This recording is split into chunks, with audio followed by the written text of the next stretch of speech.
Buenas tardes, profesor. Soy la alumna Sandra Quilcat Aquije de la especialidad Terapia Física y Rehabilitación, quien en esta oportunidad, cumpliendo con la evaluación T1 del curso Método Fisioterapéutico en Afecciones Pediátricas a cargo del docente Jesús Alberto Soto Manrique, procederé con la exposición sobre la parálisis cerebral infantil.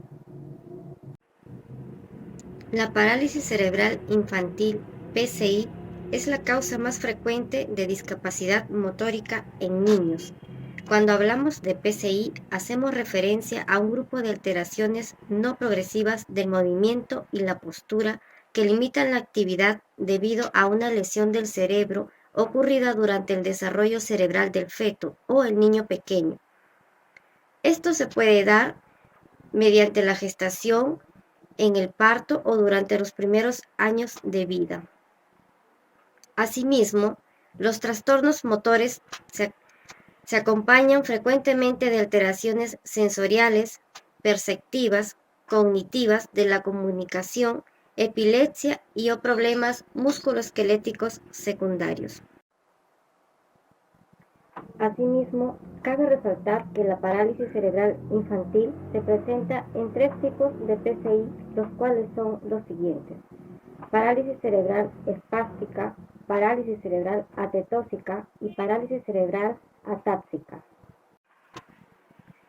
En cuanto a la parálisis cerebral espástica, tenemos que la espasticidad es un aumento del tono muscular que se manifiesta como una resistencia o dificultad para movilizar ciertas partes del cuerpo. Las personas que tienen esta clase de parálisis cerebral, además de no poder mover bien voluntariamente algunos músculos, se encuentran que hay partes de su cuerpo que adoptan posturas en flexión o extensión excesiva. Presentan muchas veces contracciones bruscas, involuntarias, en tronco o en las extremidades que limitan el control de los movimientos y pueden incluso ocasionar dolor. Los músculos afectados son los que sostienen sus brazos, sus piernas o su cabeza. La parálisis cerebral espástica se produce normalmente cuando las células nerviosas de la capa externa del cerebro o corteza no funcionan correctamente. Se da en un porcentaje de un 60-70% de las personas con parálisis cerebral. Por último, tenemos la PCI atáxica, la parálisis cerebral atáxica, que es mucho menos común que los otros dos tipos de PCI ya mencionados anteriormente. Esta afecta únicamente entre el 5 y 10% de la población pediátrica. Este tipo de parálisis cerebral está causado por daño al cerebelo, localizado cerca de la base del cerebro. El cerebelo es responsable por organizar el movimiento muscular para balance y coordinación. Cuando esta parte del cerebro es dañada, puede llevar a parálisis cerebral atáxica, caracterizada por dificultad con el balance y coordinación del movimiento. Asimismo, otro tipo de PCI es la parálisis cerebral atetóxica, o también llamada parálisis cerebral disquinética. Esta afecta entre el 10 al 15% de todas las personas con esta condición. Este tipo de parálisis cerebral es el resultado del daño cerebral en el ganglio basal, localizado en la región media del cerebro. La parálisis cerebral atetóxica está caracterizada por movimientos involuntarios, lentos y retorcidos, que usualmente afectan las manos, pies, brazos y piernas. En algunos casos, este tipo de parálisis cerebral, caracterizada por tono muscular y tensión incrementados, este tipo de parálisis cerebral causa un tono muscular mixto, donde algunos músculos están demasiado tensos, mientras que otros están demasiado relajados. Continuando con mi exposición, ahora pasaré a explicar sobre el cuadro comparativo referente a los tipos de PCI. En el cuadro comparativo tenemos en un primer punto el porcentaje. En este caso, el PCI espástico presenta un porcentaje de 60-70%, En el PCI atetóxica aparece cerca del 20% de los niños con parálisis cerebral y en la PCI atáxica aparece en menos del 5% de los niños con parálisis cerebral. Asimismo, vamos a observar su etiología. En PCI espástica ocurre cuando el daño afecta a la corteza cerebral o capa externa del cerebro, ya sea al nacer o en una edad muy temprana. En PCI atetóxica, este tipo de PCI es el resultado de daño cerebral en el ganglio basal, localizado en la región media del cerebro. En la PCI atáxica, este tipo de PCI está causado por el daño al cerebelo localizado cerca de la base del cerebro. Asimismo, observaremos su tono muscular. En la espástica va a presentar un aumento del tono muscular, hipertonía muscular.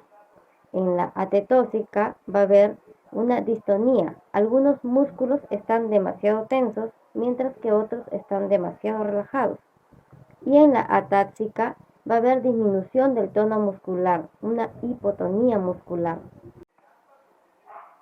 Continuando con el cuadro comparativo, tenemos la alineación postural. En cuanto a la PCI espástica, tienden a estar con el codo y las manos en flexión, además de estar con las caderas en aducción, rodillas flexionadas y el pie en equino. En la tetóxica se encuentran con la cabeza rotada y o inclinada, hombro en abducción, codo extendido, además de estar con los dedos de la mano en semiflexión, cadera en abducción y pies hacia afuera. En cuanto a la táxica, tienden a estar con el hombro ascendido, abducido, además de estar con codo flexionado, las manos flexionadas y el pie en plantiflexión. En el cuadro comparativo de la marcha tenemos en PCI espástica.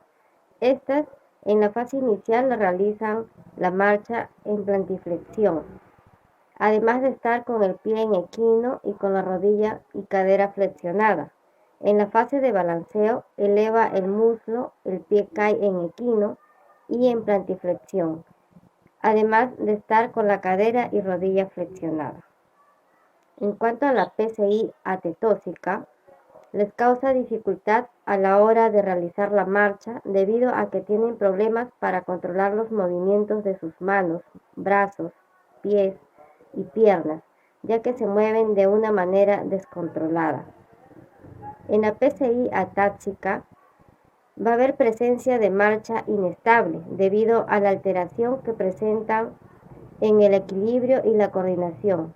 Clínicamente se manifiesta por la presencia de una marcha con aumento de la base de sustentación, con hiperextensión de las rodillas, además de dar inicio a la marcha con el pie en plantiflexión. En el siguiente cuadro de reflejos primitivos, en la PCI espástica se va a presentar hiperreflexia o signos piramidales, así como demora en la integración de reflejos primitivos. En la PCI atetóxica se va a presentar reflejos orales primitivos, reflejos simétricos y asimétricos del cuello. Y en la PCI atáxica, esta va a haber demora en la integración de reflejos primitivos. En el cuadro de base de sustentación, en PCI espástica, su base de sustentación es amplia. En PCI atetóxica, su base de sustentación es amplia. Y en PCI atáxica, su base de sustentación es amplia.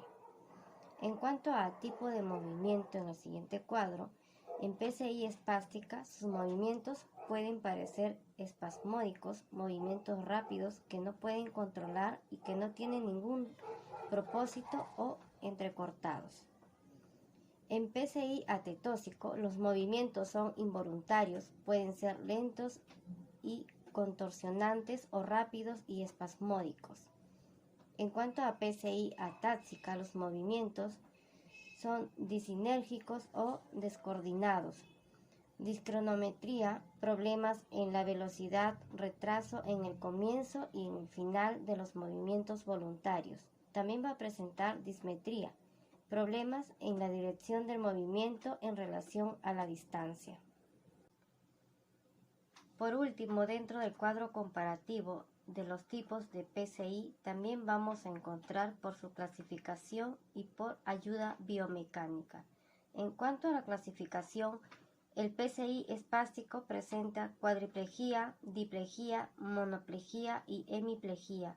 En la PCI atetóxica presenta cuadriplegia y en la PCI atáxica de igual manera presenta cuadriplegia. Por otro lado, en la ayuda biomecánica, la PCI espástica se va a dar mediante andador con soporte ventral, marcha en barras paralelas con espejos. En cuanto a la PCI atetóxica, se va a dar soporte ortopédico, ortesis, tablillas y férulas. En la PCI atáxica se va a dar sillas de ruedas, soporte ortopédico, tablillas y férulas. Eso es todo. Muchas gracias.